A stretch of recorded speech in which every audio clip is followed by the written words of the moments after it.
Hello everyone, my name is Yuval Bloomberg. I lived, worked and traveled in East Asian countries. This channel is all about East Asian travels, cultures and more. In this video I'm going to review news from East Asia and South Asia. I'll try to pick the most interesting news from this region for you. I'm going to review it, to do it on a weekly basis. I hope you're going to like it. Thank you very much, hope you are going to enjoy it. So let's jump into the news and let's start from India. In the recent days, there were a few reports regarding India plans in space. India is pushing strong to position its presence in the space. It's part of its aspiration to position itself as a superpower equal to China and as part of the competition with China. So what are the news? First one is India is aspiring to have its own space station. It's not a simple mission. It's the plans are to start the work in 2 years from now, when India will celebrate 75 years of independence from Britain. So the project cost is going to be, according to estimation, $1.5 billion, and taking the next 2 years for preparation, and plan to start the works by then. Now, this is like a sort of a long-term mission, though it's not a long-term mission at all. And the mission is going to be to launch rover and to land it on the moon. This is something which I think only 2-3 countries did so far, landing on the moon, and only the US land the rover on Mars a few years ago. So this is sort of a complicated mission, and let me show you how it's going to look like. But first, let's start from Chandrayaan 1. So what was Chandrayaan 1, the previous project? India launched a rocket which had circled Earth a few times, accumulated speed, increased the circle around Earth, and then took advantage of the gravity force of the moon and got into orbit around the moon. This was the mission previously.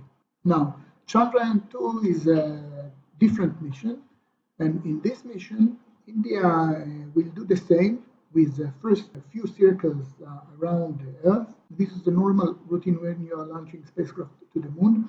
So you have to do a few circles around Earth and then get into the circle around the moon. So this will be the second stage, when India will position its spacecraft around the moon, above the moon, close enough, and then it will land the rover on the moon. And the rover, its car that will fit to missions, 4 missions on the moon, and from there it will function by itself and will start to explore the land of the moon.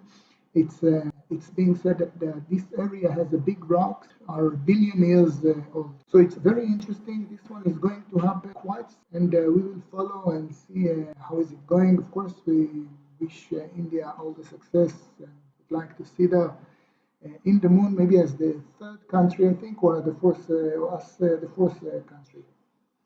So Google was trapped in the middle of the trade war between the US and China, and now is moving some of the hardware production out of China to avoid US tariff. And it's not only about the US tariff, which initiated by Donald Trump, but the increasingly hostile government in Beijing, meaning Beijing is starting to lose patience, and they are starting to push as well these companies out. But honestly, this is something which is going against China strategy. If you China is consolidating every 5 years, 5-year plan. China put a lot of emphasis on becoming a high-tech country, or let's say a country with a lot of high technology. China doesn't want to continue to be the dirty workshop of the world, and prefer that this kind of workshops will move out gradually from China. And China will put more effort to become country of technology, production area for technology, for biotechnology, for clean energy, for stuff like this.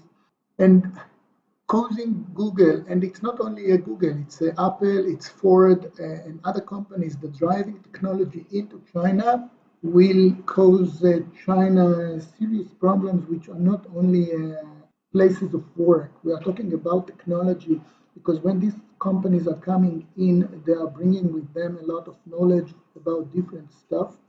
And this knowledge is being shared with the employees, and then the employees equipped with this knowledge can create different companies in China independently. This process is not happening only in China, it's happening in different places. And we are sending, you are pushing out companies like Google out of your country, then you are losing much more than just money. But this is the way things are going now. And at least for Taiwan, they are now the main beneficial of this. And I guess this is not the end of the story.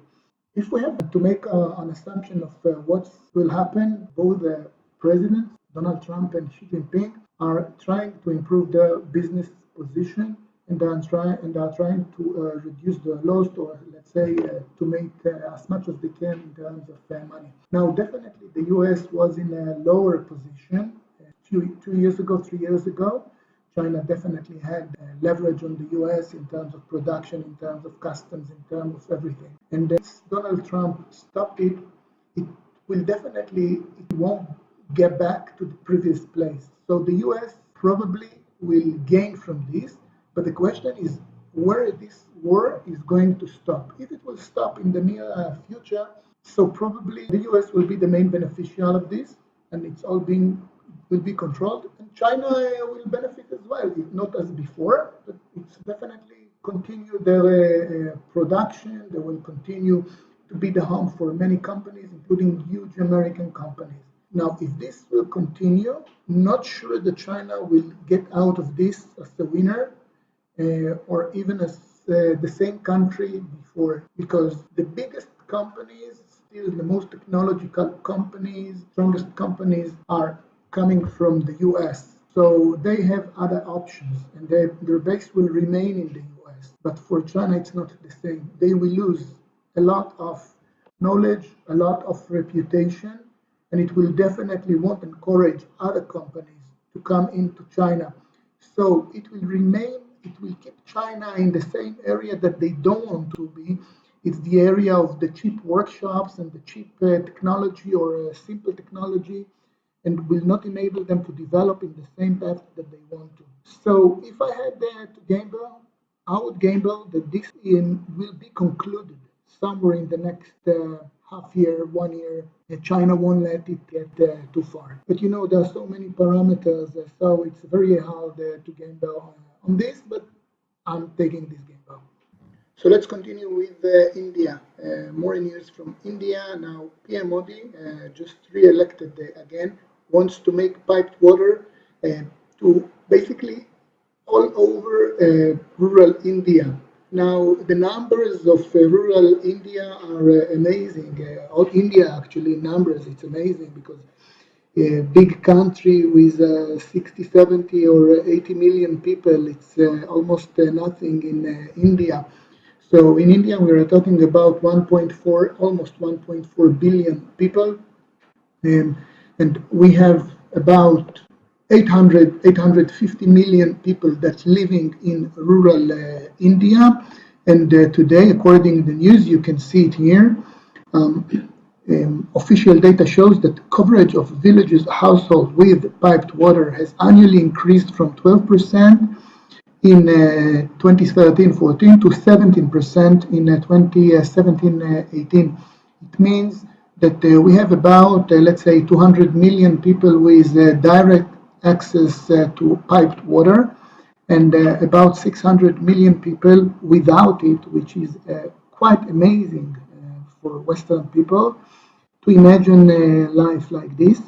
Please note, it doesn't mean they do not have water. It means they do have water, but it's not coming from a pipe directly to their home, but from other sources around the home, and they have to take it and to put a lot of effort actually to get the water that they need to bring it home back. So just to show you some statistics from rural India, so you will understand what we are talking about here. Here is something that regarding electricity. This was the previous program of Modi. So today we have 84% of the people in India have access to electricity. When we say 85% have access to the electricity, it means that about a few hundreds million, 200, 250 million people do not have access to electricity. Again, imagine it's almost all Europe without electricity. But these are the numbers in this giant country. And in rural India, it's less, it's 77%. It was improved during the last 4 years of Modi. In the urban areas, so it's 98%, almost everyone. Even 200, even 2%, it means like millions of people without access to electricity. But let's say that this is huge improvement in India. So you can see the numbers here. I'll grab something else which is interesting in this regards. Here you can see the major improvement, the improved water source, rural, 1852%. Now the improvement rate is pretty high now, and there is a lot of emphasis on this. This is critical and it has amazing importance in order to bring hundreds and hundreds of millions of Indians to a place where they do have all the basic conditions that needed in order to being able to develop themselves and dedicate themselves to other missions rather than just take care of water or take care of other issues that caused by not having electricity. This amazing contradiction exists probably only in India. This amazing contradiction probably exists only in India. We started with the India program to launch rover to the moon in the next 2 months, and now this. India is trying to deliver piped waters to all of its population. As far as we can understand, Modi is very determined about this, and it definitely will contribute significantly to the Indian economy. This is another interesting graph that shows the differences. Here you can see in blue the difference in the urban and rural area. So these are the numbers with access, household with access to electricity, 93%. And this is the number of in the urban area. This is a bit older. And numbers of toilet. Not everyone have toilets, so it's quite amazing. All of this stuff, water, toilet, electricity, all of this stuff that hundreds and hundreds of million people in India do not still do not have it. But at least Modi put it in first priority and intend to take care of this. And now let's move to Hong Kong. I guess you all heard about the events last week.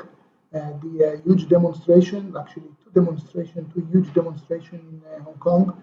The first one happened after Carrie Lam, which is the governor of Hong Kong, decided to initiate the extradition bill.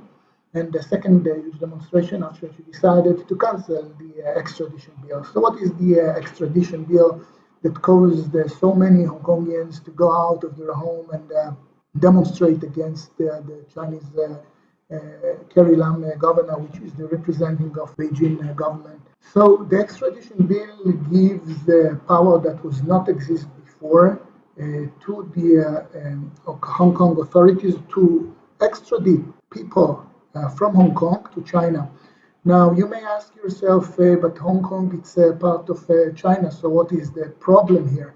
But Hong Kong, it's not really part of China, not as Beijing or Shanghai are part of China. Hong Kong is part of China, of course, belong to China. It was handed back to China by Britain in 1907, previous century. But since then, China is managing Hong Kong as a separate unit. It's part of China, but it's not being managed and controlled as China, showing that the government in Beijing aware of the different situation in Hong Kong, which got used to the democratic way of life. So Hong Kong is being managed in a different way. And the differences between Hong Kong and China can be seen easily when you are moving from China to Hong Kong or from Hong Kong to China. You must have a visa and you must have a passport. This is like a normal boarding cross. It's not like moving from Beijing to Shanghai. You have to cross, you are like crossing a country and you must have a visa. So having the possibility to take people from the being judged in the Hong Kongian system, which is like a Western system, to a Chinese system, it's a very, very different thing. I mean, we all know that things in China are not exactly transparent, and you cannot tell what will be the process that will be implied on you when you are being judged. It's not the same like in a Western country that basically the process is transparent, and if you did something, you know what you are expected to get, and there is a transparent process which is very, very important. In definitely in political issue, it's definitely not transparent, and the government is interfering with the trial process. So no one, no normal person would like to be part of this system. And when Carrie Lam initiated this, created a lot of rage and fear at the same time, because no one of the Hong Kongian people wants to be judged in China. So surprisingly, I must say surprisingly, because last week I was sure she will not back up, she will not retreat from this decision, but I was wrong. And she did, and she apologized for this, said that she didn't mean to do anything wrong with this extradition bill. She just wanted to avoid Hong Kong to become a shelter of law breaker. But her apology probably were not accepted as very sincere from the Hong Kongian people. In fact, they went out to demonstrate again. And now the question is what's going to happen next? So now the question is what's going to happen next? Xi Jinping, the current president of China, is a very, very strong president. He is tightening his hold in China everywhere and constantly. So it's hard for me to believe that Xi Jinping keep the situation as it is and will give up. And of course, in the short term, maybe he won't do anything. And in the long term, I believe he will take additional action in order to reduce the freedom level in Hong Kong. I think that one of the reasons can be he doesn't want the Hong Kongian people to give ideas to people in Beijing, Shanghai, or in other areas of China.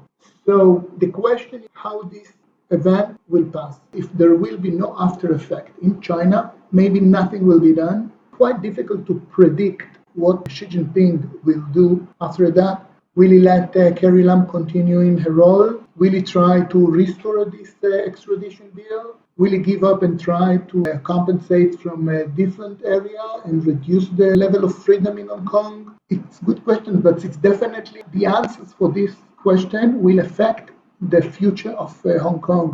Any action that will address the freedom level in Hong Kong and will try to reduce it will get the end of the democracy method to its end in Hong Kong, and Hong Kong will definitely won't be the same if it's happened. A lot is depending on the way the Hong Kongian people are behaving and protecting their interests, because it's quite sure that they will have to stand in front of more tests like this in the future.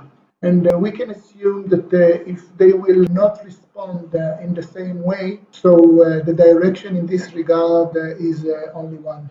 So thank you for this time. I hope you enjoyed. Let me know if you want me to go through different areas in Asia, review other news from different countries, though I will do it for sure. And please do not forget to subscribe and to hit the notification bell so you won't miss any new content I'm uploading quite frequently. Thank you, and see you in the next time. Bye for now.